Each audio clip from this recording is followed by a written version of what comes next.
E aí, pessoal, boa tarde com vocês. Como é que estão por aí, pessoal? Tá chovendo muito aí no lugar onde vocês moram?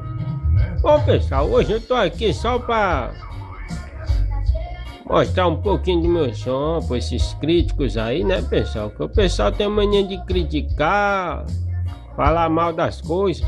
Antes de vocês criticar, pessoal, as coisas, primeiro procura saber a história da pessoa, tá certo?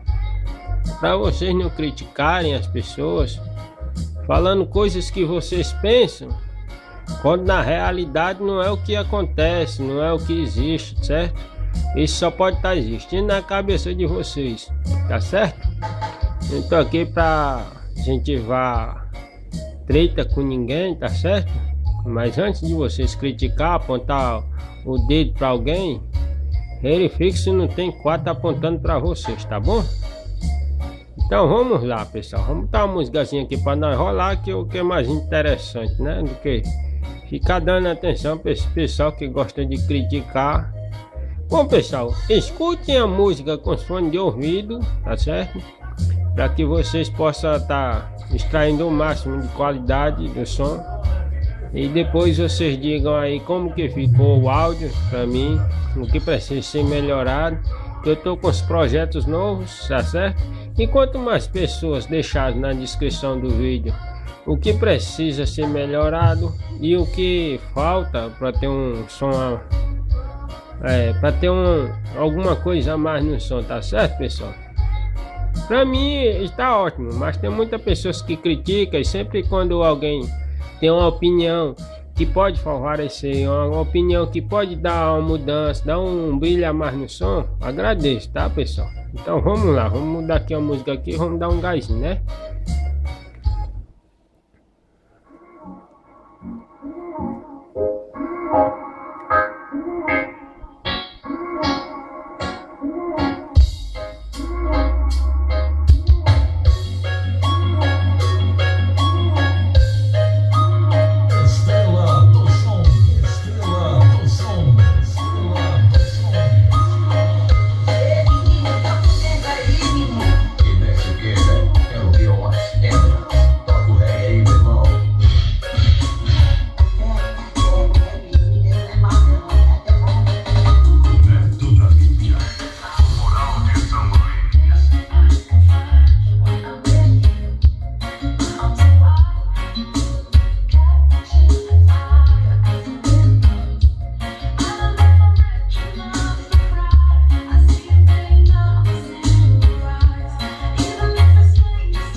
Deixa o likezão para reforçar nosso canal, viu, pessoal? Não deixe de deixar o likezão aí, os comentários. Qualquer dúvida é só chamar no zap aí que nós estamos aqui para ajudar, tá beleza, pessoal? Tá show de bola? Tamo junto e misturado, beleza? O likezão aí, ó. Show!